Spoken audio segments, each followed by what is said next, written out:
So I thought I'd do a little walking by the river episode today.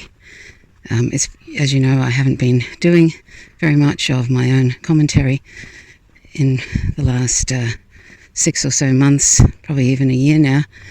And anyway, so I just wanted to do another little catch up with the kind folks that are on this channel.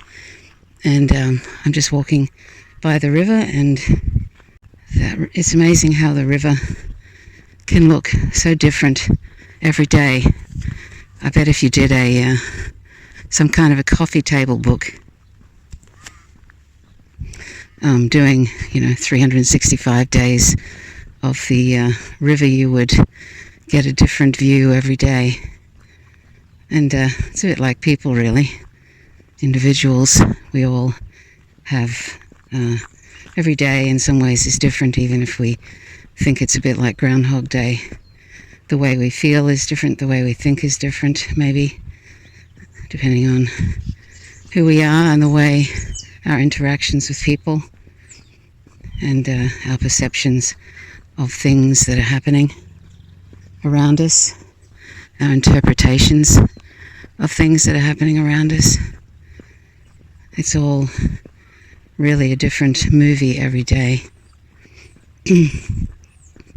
And at the end of last year, a whole bunch of really difficult, any one of them could have been seen as challenging, like a big major thing, an external thing that happened to us.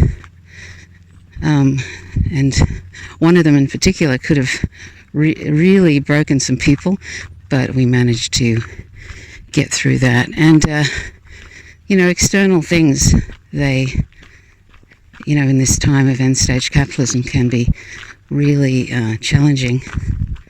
And by the way, that's not why I haven't been doing many videos in the last year. Those things, they just happened to happen at the end of last year. But I always managed to I found this in life, that pretty much it's hard for me to think of one thing that's happened that might seem really negative or bad, in quotes, that doesn't have, and I'm not meaning this to be demented optimism or toxic, positivity or anything, but I found that there isn't one thing that's supposedly negative that doesn't have some sort of in the end, a better, a silver lining, really, some sort of good outcome. And I often, when I see things on, sort of in social media or on television, the rare times I watch it, where there's something, you get some news that's kind of awful, and or somebody has done something really awful, like a mass shooting or something, or whatever. I always have this thought, I have good thoughts, and I sort of think, may something good come of that. Because, you always hope that in in the awful things that happen, sometimes to people, that, something good comes of it. I even think of that when it comes to, people mainly men who kill, they kill people. I sort of think, and they get put away for their whole life, for the term of their natural life, and I think something that would be really daunting. And I think to myself, may something good come of that for everybody concerned, including the person who did the murder. Because why wish awful stuff for anybody, including, when I hear people sort of go, oh, I hope they rot in hell or burn in hell forever and all this sort of thing. I think, really? Do you really wish that on anybody? Why would you wish that? on anybody. Even, I know that some things that are done to people are just awful, but I mean, wouldn't it be better to just hope that, it depends on what somebody's beliefs are, whether a person believes in, the rebirth or whatever it is. I don't really, but I'm not saying it isn't. I'm not saying it doesn't exist, but I'm just saying I don't really think that way. But I mean, I just don't understand why anybody would wish dreadful stuff on anyone. I understand the impulse sometimes when someone does something really awful, really, really awful, that they might want to, sort of inflict some harm on someone. There might be this momentary feeling like that or whatever, but everything kind of fades. It's sort of, emotions are like that, aren't they? But anyway, thank goodness they're like that too, that they are temporary. And sometimes, you can feel really awful one day and you might be feeling really depressed and you are having trouble thinking of, the world might be getting on top of you and you're thinking, wow, I don't know. You might even be having suicidal ideation. But oftentimes, for a lot of people, those feelings and whatever are temporary, and then they sort of are different. Maybe an hour later, or maybe a day later, or a week later. Fortunately, for most people, unless one has a sort of an organic problem that is very entrenched, some full-on depressive, clinical depression or something. But even that can, that changes. Having had clinical depression badly in the 90s, that can change too, from week to week. Fortunately. So I'm really meandering now, but you know how it is with me. And while I'm talking about meandering, I just wanted to say thank you to those who try and catch my YouTube stuff when I put it out and are so supportive. And I'm thinking in particular of Holly and Tom and a few others who tend to try and catch what I'm saying. And anybody else over the last 5 years or so, 6 years now, who have been kind enough to sort of give feedback and all of that, and supportive and come along with me in this sort of topsy-turvy world we're living in the political. And it's funny. I was watching, I was on TikTok this morning. Before I go into that TikTok story, I wanted to mention something about fasting, water fasting. So the last probably month, I've pretty much every day, I've been doing this intermittent fasting because I had a health problem, which was hyperthyroidism, which apparently I've had for many years, and it's been slowly getting worse, but they didn't diagnose it until about 4 months ago. Yeah, it was about 4 months ago. And that can really play havoc with your health, the worse it gets, and it can also make you feel very anxious and stressed, and that can affect your blood pressure. And so it's when you have too much thyroid hormone, and it's usually because of your thyroid is diseased in some way. So mine was, and after they did a scan of it, it was a pretty unruly mess, and so it was actually making my life very difficult, and I didn't know why. I couldn't understand why I was feeling very anxious, very, and stressed out. I'd wake up in the morning and I was feeling really stressed and anxious, even though nothing externally had happened.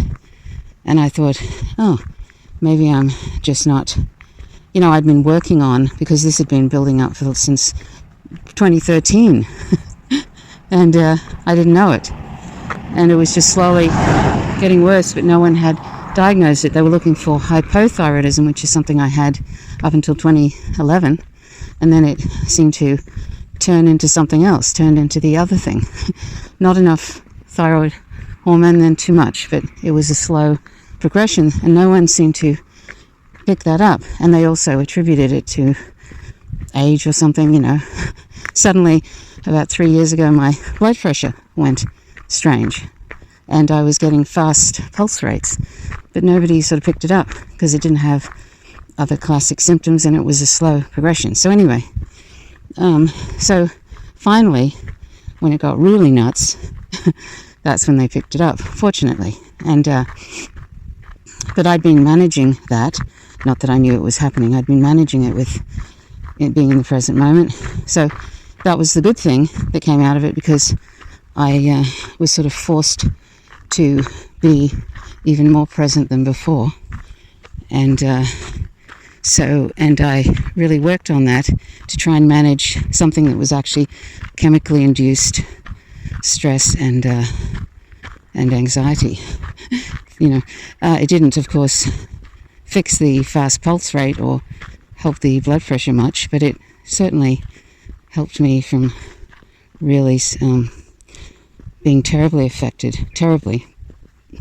being really, really badly affected. It was bad enough. But anyway, so that's what was happening there. And anyhow, they put me on some medication for that, because you kind of have to be put on some anti-thyroid medication to kind of try and bring it back to normal. It's amazing how one thing in your body can go wrong. You can have a genetic predisposition, or women tend to have thyroid problems for some reason in particular. So anyway, that's what was going on there at the end of last year. That was a little snippet, because there are about half a dozen other things. So all compressed into 5 months. So anyway, what was my point there? Oh yes, so I decided, after getting that under control, that I would oh, and by the way, usually with hyperthyroidism you can be losing a lot of weight. Well, I didn't have that, so there was, but that's usually in advanced stages. So I managed to sort of catch it. I kept pressing a couple of doctors to look into it. I kept pressing them about the issue, and they did a scan of my thyroid. Anyway, so sometimes you just have to be very assertive when you know something's not right. Sometimes doctors can be a bit slow off the mark, even if they're good doctors. But anyway, so anyhow, to get myself feeling healthier again, and also to possibly even help with this, diseased thyroid I have, or I did have. It's probably improved somewhat now. But I thought I've done this in the past, and not to the extent I'm doing it now, but the intermittent fasting. And I would encourage people to do this regularly. Of course, talk to your doctor and all that sort of stuff, because it depends where you are health-wise. But I think intermittent fasting is, the proof is in the pudding, really. I mean, I've been doing it for a month now. Sometimes, it's been different every week, because I'm on this app, which is called Body Fast. BODYFAST. It's a very simple app, and I think for a year's subscription, it's like 75 Australian dollars. That's probably about 50 USD, something like that. Anyway, and so I've been using that, and I'm doing some. They'll give you a different things each week, and there's some coaching stuff in there. Like they have sort of an AI coaching sort of a thing, and also it selects what might be good for you to keep your metabolism kind of clicking along.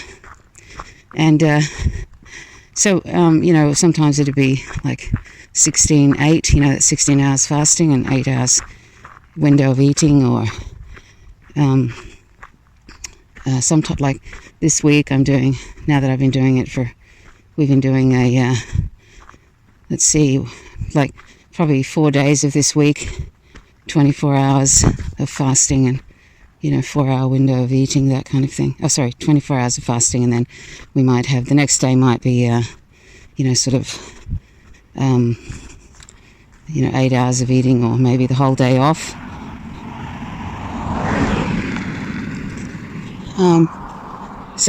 And actually drinking water during that time, it's actually sort of really I'd say after a month of that, of this mixing it up, and particularly in recent times with 24 hours of not eating, just drinking water, that it's been very, I've noticed like a 50% improvement in my health, because the hypothyroidism really knocked my health around badly. Wasn't good at all, which is a real bummer, because I've actually been being vegan and everything, I've been quite healthy, and I think actually that probably being vegan may have helped stave off some of the the escalation of it to some degree. I'm not sure, and but there's only so much you can do when some organ you have goes a little bit haywire. Anyhow, I encourage you to look into that, because really and truly, like, as I say, the proof is in the pudding. In the past, I've, in the short times that I've done it, it's sort of really, it addresses any health issues that you have, because there's a period, for example, in a 12-hour period, say, when you're not eating and you're just drinking water or whatever, I think it's the 8th hour or something, insulin levels sort of even out, and then at 12 hours ketosis happens, something like that, and then at 14 hours the autophagy happens. And autophagy is when your body cleans up any dead parts of cells and any damaged cells. So it's like almost like a huge spring cleaning that your body has, the cells in your body have. Autophagy, it's called. So that's what happens at 14 hours. So if and most of us, never ever do fasting, and we never ever get to a point where not eating at the 14-hour mark, unless we have a really long sleep over 14 hours. But so our bodies never really get to do that spring cleaning that is really desperately needed. And I think a biology teacher of Dee Dee's, I think that's what they were, sort of suggested that people should try and do a 24-hour fast once a week. And that this was many years ago. He suggested that many years ago, before any of this was sort of fashionable, because it's really important for cleaning up dead cells, and apparently it also increases anti-cancer cells in your body as well. So it just shows, and the whole idea of this fasting, intermittent fasting, is, that we're not really supposed to be eating as much as we do, or as often as we do. That's sort of part of the whole thing of it. I mean, way back, we wouldn't have been eating kind of, frequently like this, and eating the amounts we are eating all throughout the day. It's just not something we probably would be doing. So it's kind of scaling back something that might have been more natural to us as humans. And initially you sort of think, oh God, this is really hard. You might think that. But it doesn't take long before you sort of really feel the difference. And it certainly, after a while, you sort of can really feel the difference in your health and your energy levels. You burn unnecessary fat that might be compressing your organs in your abdomen, that sort of thing. There's all sorts of different, it evens out your insulin levels, and kind of, if you've got insulin resistance, which I've got a genetic predisposition to that because I'm adopted, but my birth father died very early of diabetes, and he was in his 50s or something, early 50s or late 40s, something like that. I'm not sure, I don't know much about him. And all my family my biological family, a lot of them on my biological mother's side died in their early 50s of heart attacks and that sort of thing. And I'd say some of that would be hemochromatosis, probably, that contributed to that, undiagnosed. So anyway, I have to be careful having these possible genetic predispositions to these things. So, and for anybody at all having, having the, sort of addressing in these intermittent fasting, addressing any insulin resistance one might have, particularly if you're not vegan, because, saturated fat in the muscle is what tends to cause the insulin resistance. That's something that, unfortunately, big diabetic organizations, etc., who are given money by animal agriculture and all of that, animal product industries, they won't sort of really press a plant-based diet for people that have heart disease, and some might, but not that I've noticed. But anyway, insulin resistance definitely is a result in big part of, saturated fats, trans fats, etc., in the muscle, and causing insulin. So that's my little rave about, because I know that there's a lot of people who listen. The people who listen to this channel or watch this channel often are in the United States, and they, unless you have really good health insurance, which many people can't afford, unless you have that, you may not be able to look after your health as you would like to. And so this is one way that you can sort of have your own body address some of the health problems you may have. And also it's a weight loss thing as well. That happens as part of it and carrying extra weight, it's amazing how that negatively affects all systems in your body. One wouldn't think that maybe carrying a few extra kilos would do that, but it definitely does. And so between people's poor diet, their poor fiber intake, and carrying extra weight, three of those things in particular, there are other things, no exercise or very little exercise, all those factors are just really causing a major health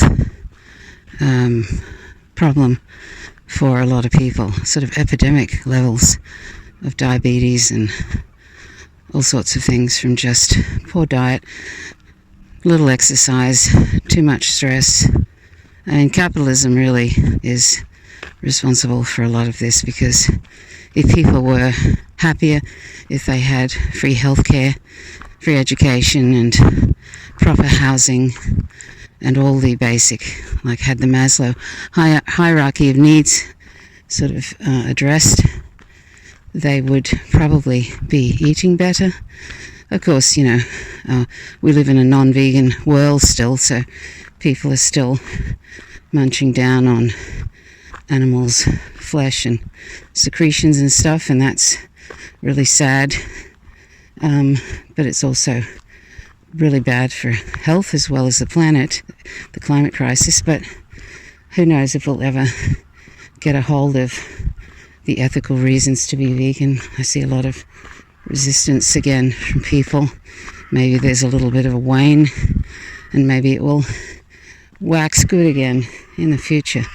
But anyway, so I've had my little rave about intermittent fasting and how it really it's made a 50% difference to my health after that health problem with the overactive thyroid and all the havoc that caused on my body.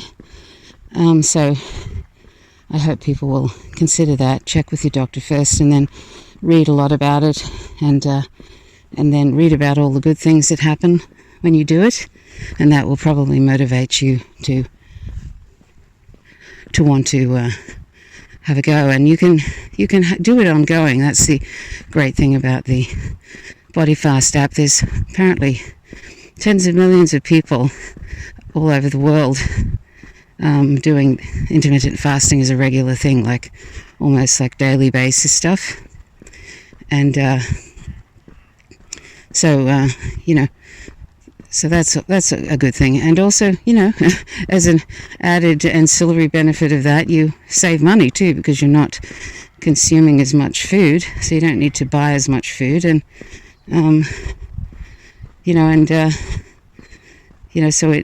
and ultimately, I guess you would save money if you're living in a country where there's no free healthcare at all. You're saving money probably ultimately with healthcare costs, because the autophagy helps with these, unnecessary cells and bits of cells that are not functioning, and helps recalibrate your system, and that must help in some way with your overall health. Or even if there's a sort of part of you that needs some repairing, it gives your body a break, so your own body can repair things, and also it improves your immune system. So all these things are good. And of course, you can still take your medication if you take medication. So anyhow, I'll leave that subject for now. I think you get the idea. I just wanted to share that with you because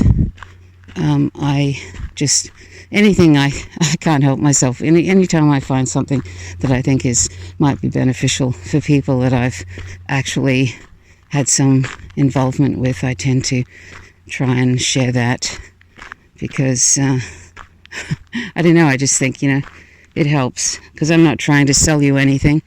Everything now, it's like everything, you can't really trust a lot of information now about things, because it's all behind it usually is driven there's some sort of angle of making money, or having you use that because they want you to use their product or their method instead of somebody else's product or method, and so you never really can quite trust that you're getting real information.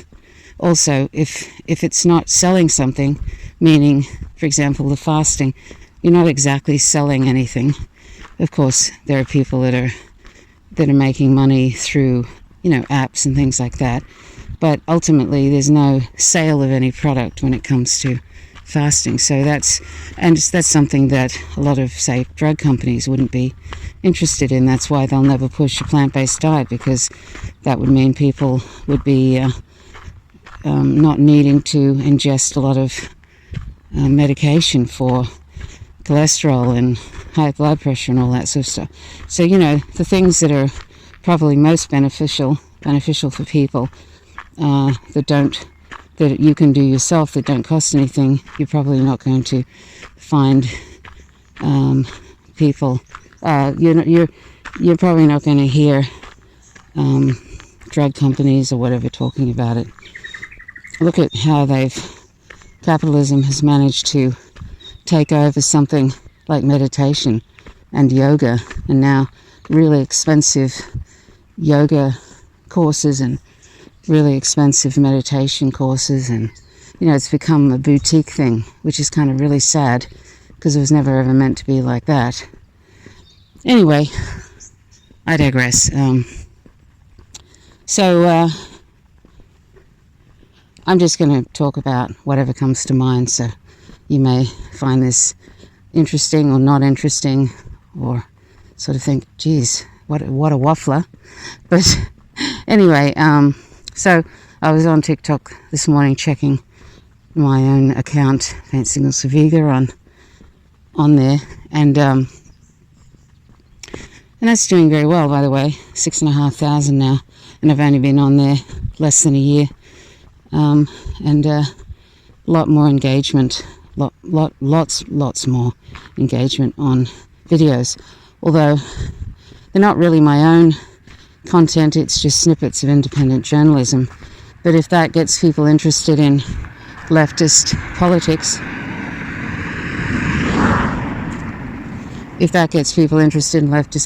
as well as understanding what's happening in Ukraine or with China and all of that, then great. That's the whole point of why I'm doing that.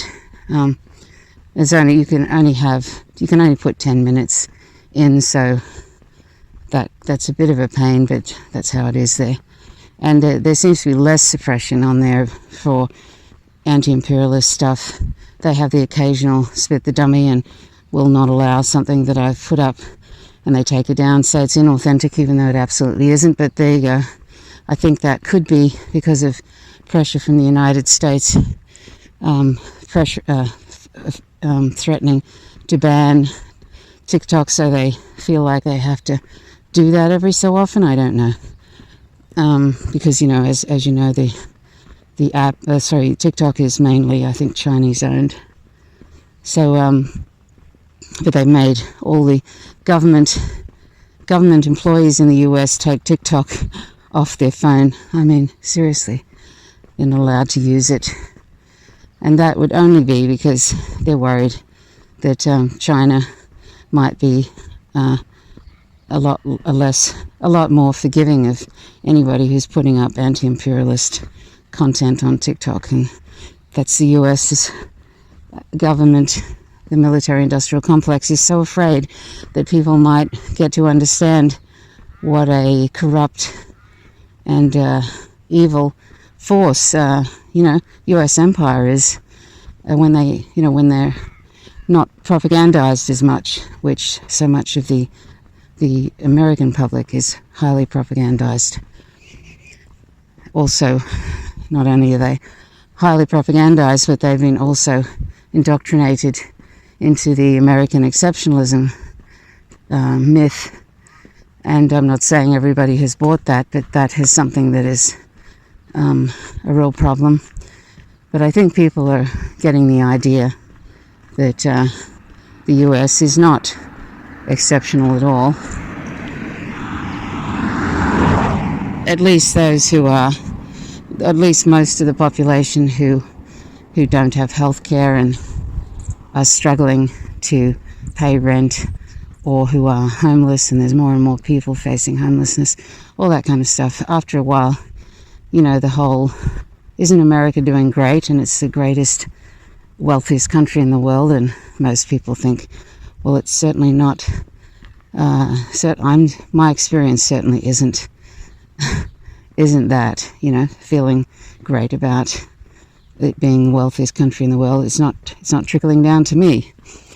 So anyway, so I was on TikTok, and they gave me this Russell Brand video, because they tend to sort of give you videos they think you might be interested in. I have this sort of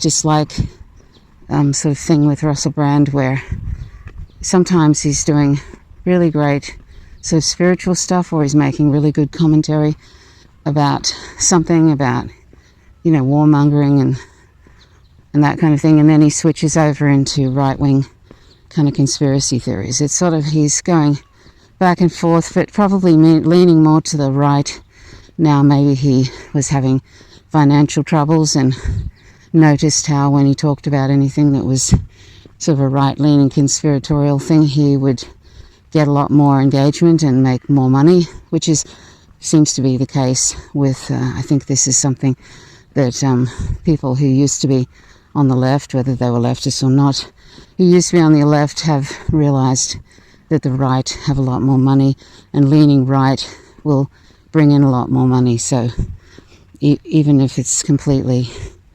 disingenuous, like they're what they're talking about, they don't believe in it even, they're still doing it because, hey, he makes a lot of money. So that's what Russell Brand is doing. But anyway, it's interesting, many years ago I probably would have just ruled out someone who was all over the place like he is. But I find as I get older, I tend to just just ignore, unless of course they're so kind of rabbit, like I would never bother listening to Ben Shapiro, for example.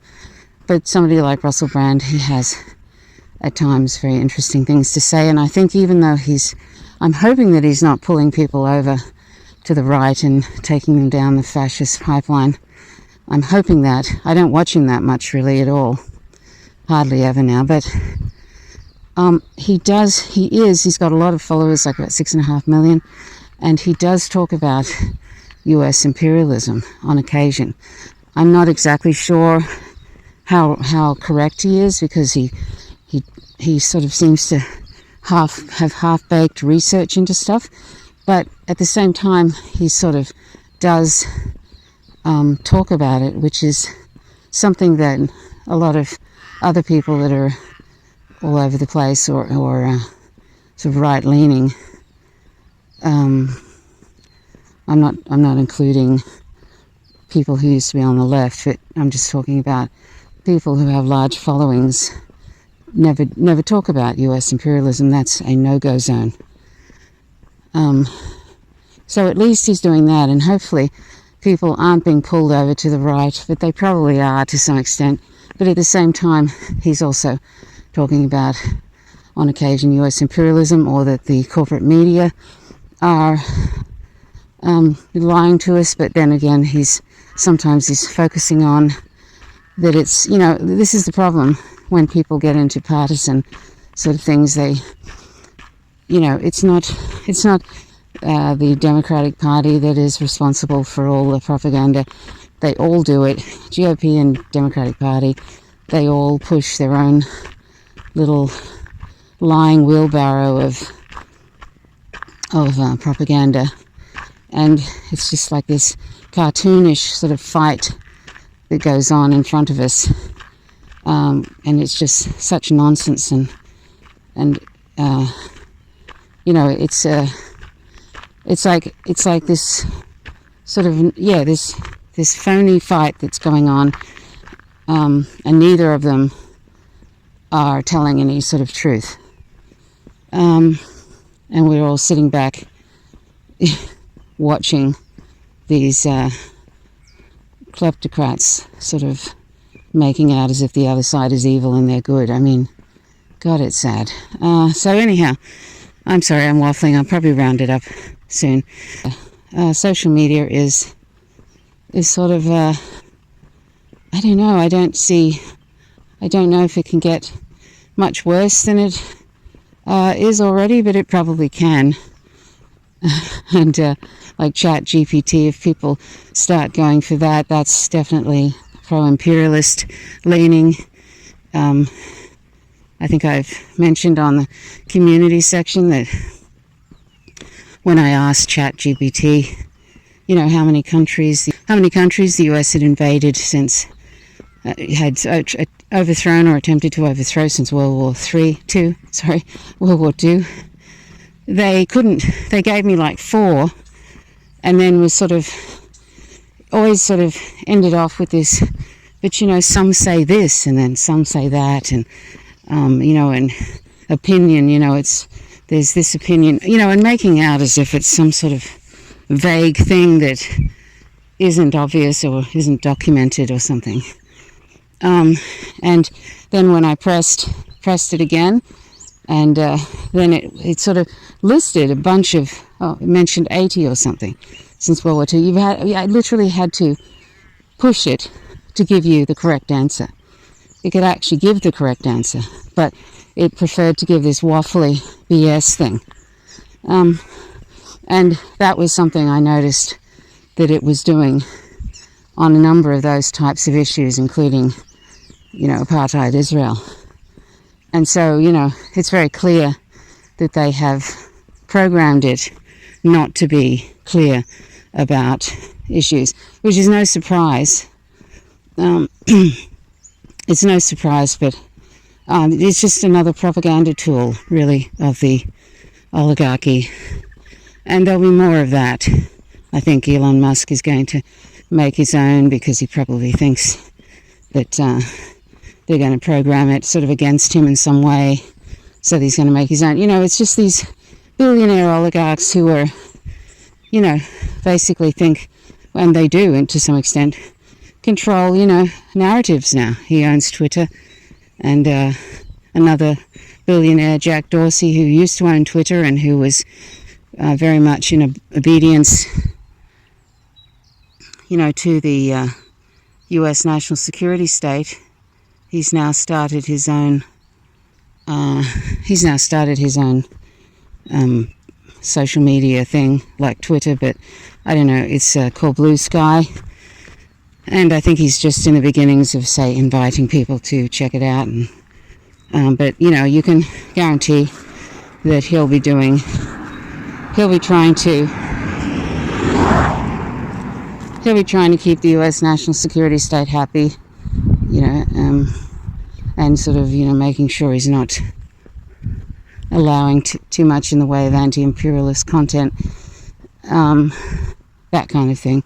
Or, making sure that people are in their little stalls getting fed what they want to hear, only getting trending topics that they might be interested in, and never really learning anything outside of those things. Just keeping people in their little ignorant boxes.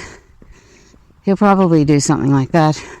I think he may. He's a big proponent of Bitcoin, and I think I like Bitcoin myself, and I hope people will look into that. Don't read corporate media stuff about it, and don't jump on that wagon that I've seen some leftists do, which is Bitcoin is some CIA invented thing or whatever. Try not to do that. Look into it and do your own research. And not everything is bad,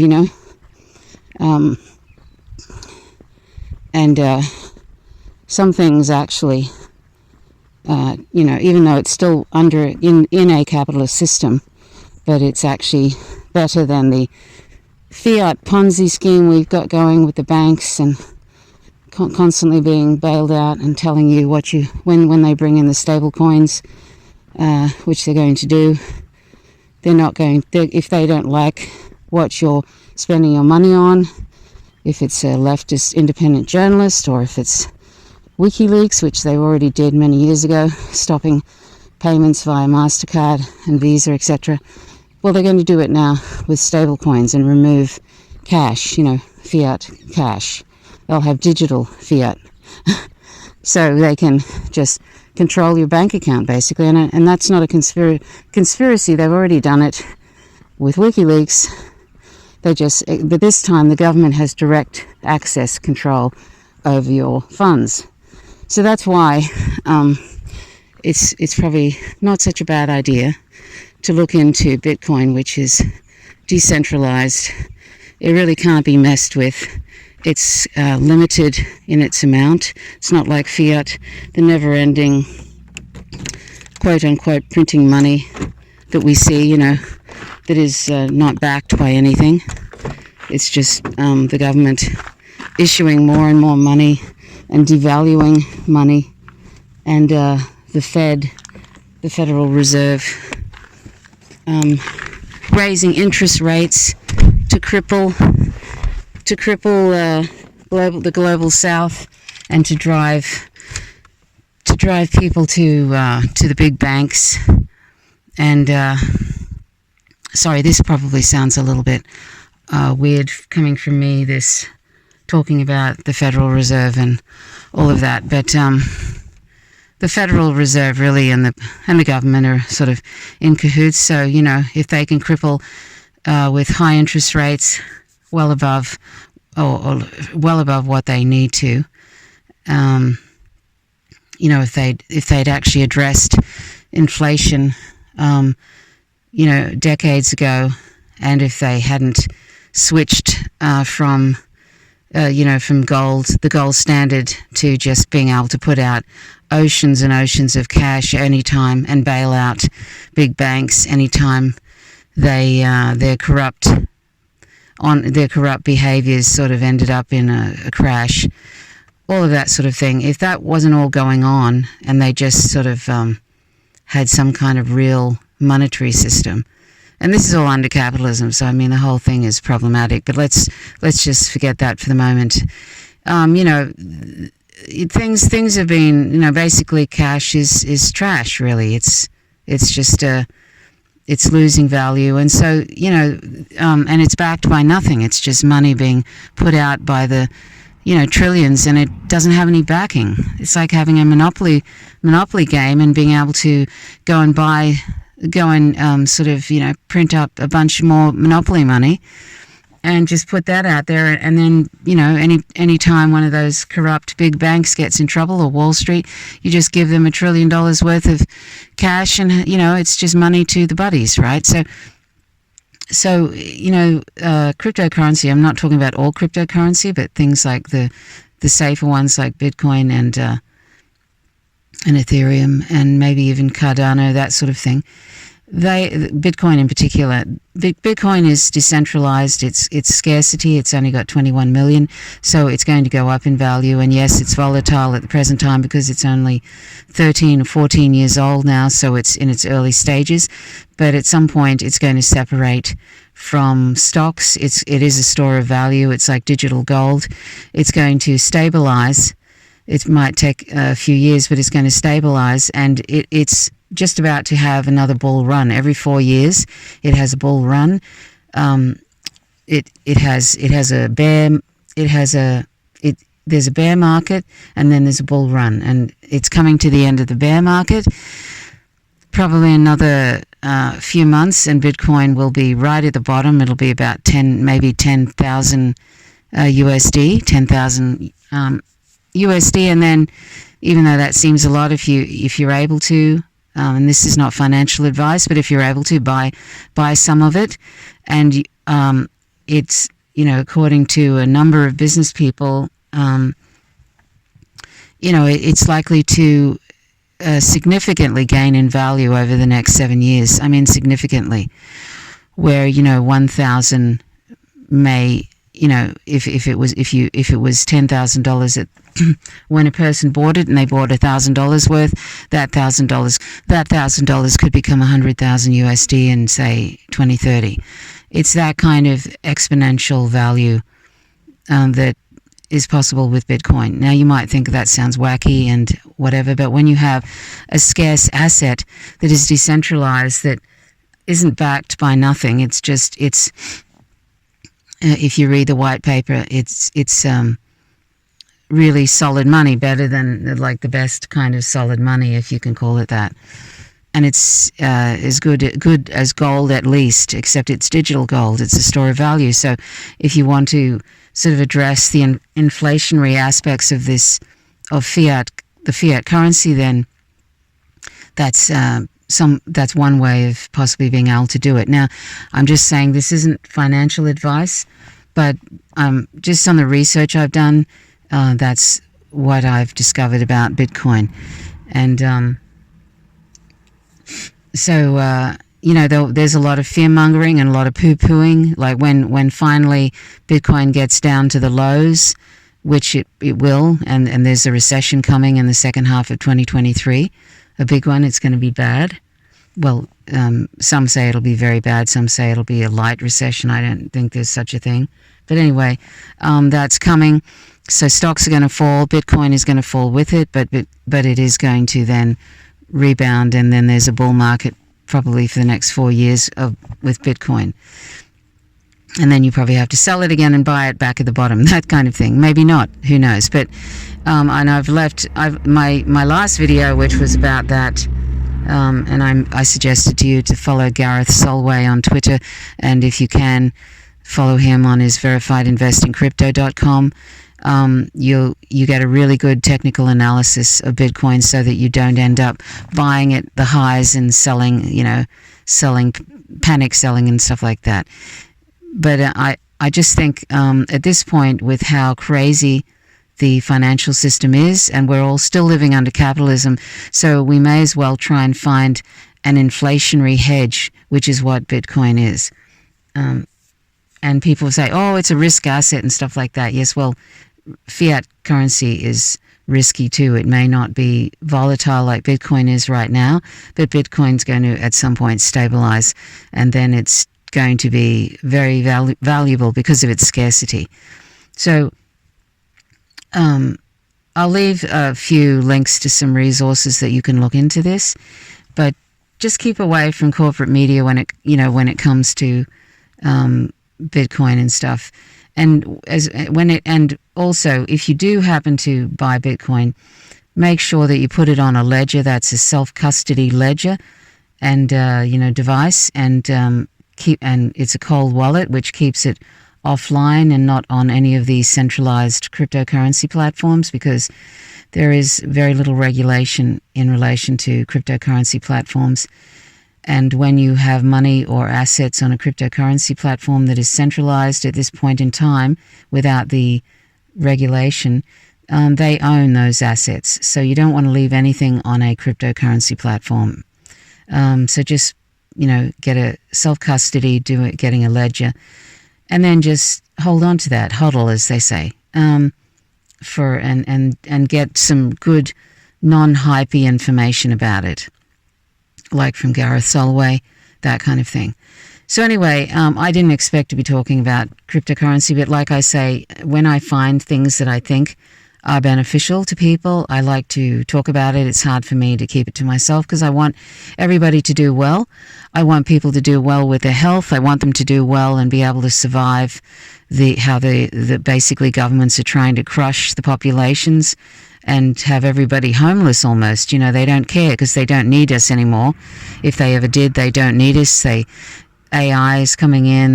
They'll have robot. I'm not saying that everything will be taken over, but I could even see doctors being replaced with sophisticated AI systems.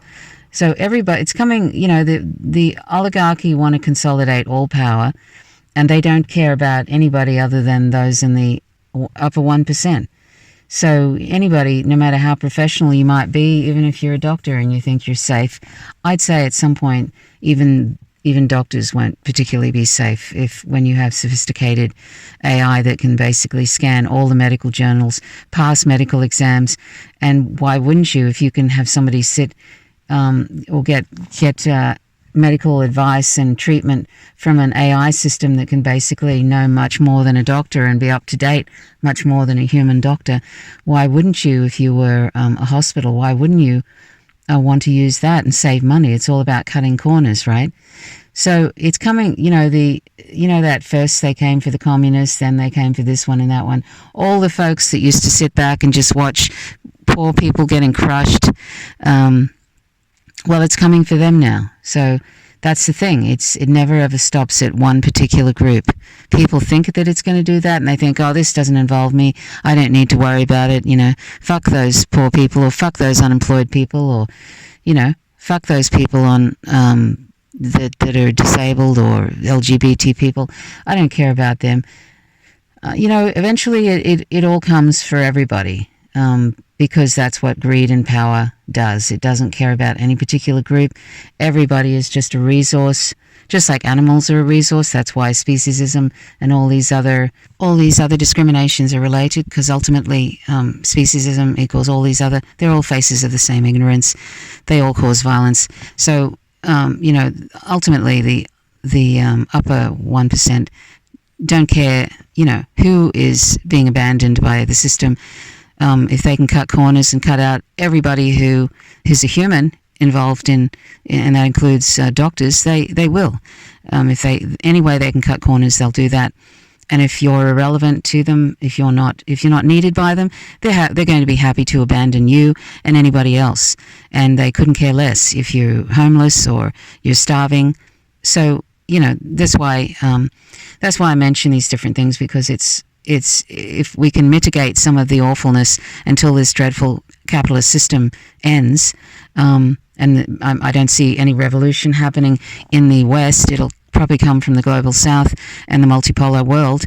But until, this the US empire falls, until capitalism falls, hopefully with it, because that's a driver of imperialism, we're not going to see any real improvement. All this trimming around the edges that people like Bernie Sanders or AOC, who, by the way, speaking of AOC and the Squad, didn't vote to remove sanctions from Syria after that dreadful earthquake. What a useless bunch of tossers they are. Anyhow, so the political system is not that I expected anything from them, but I'm just pointing out how useless politicians are, basically. So, it's not going to come from politicians, obviously. And the revolution, it comes from the ground, from grassroots movements. And we're not going to get anywhere under capitalism. Capitalism is ecocidal and anti-people, and it's also anti-non-human animals. People are anti-non-human animals if they're continuing to eat animal products, so we need to be vegan, and the left needs to get a grip on that and really start to realize that animals are not our property. Sentient animals, they're sentient, and they have a right to not to be used as resources. So I hope that people will think about what I've said about Bitcoin in particular. It's not financial advice, but look into it, do your own research, and if you decide to purchase a little bit of it, put it on a ledger, don't leave it on a centralized exchange, and follow Gareth Solway, who does great technical analysis, and you need to have that while Bitcoin is volatile, and it'll be volatile for the next few years until it stabilizes. So one needs to sort of be to be following someone who is not hypey and knows something about it. Okay, so anyway, I'm finished my walk, and so I'm going to head on home now. I hope it was sort of interesting. I had a lot of things. I might even do this again tomorrow, and just because sometimes I have thoughts on a whole bunch of different things, and you might be interested in it, or maybe you aren't. Maybe it's all waffly and means nothing. But anyway, if you've got some spare time and you're doing something, cooking or cleaning or something, you can listen to it and nod in agreement, or think, my God, not Bitcoin again. Anyway, people are so propagandized about Bitcoin that the minute you sort of mention it, they think, oh my God, I thought she was sensible, but now she's talking about Bitcoin and that crazy cryptocurrency that's just a big Ponzi. It's just a big scam. So anyhow, it's always good to do your own research and stuff. So I love you all. Please, and if somebody hasn't said that to you today, well, then I have. So I love you, and please be safe, and keep healthy, walk, eat vegan food, tell people you love them, and be kind to people, because there's such a lack today, and there's so much that's wrong. We need to be kind to one another and live in the present moment. That is so important. Be in the present. Don't believe everything your mind tells you. Try and do less thinking and just be in the present and see things for how they really are, instead of how your mind wants to interpret everything.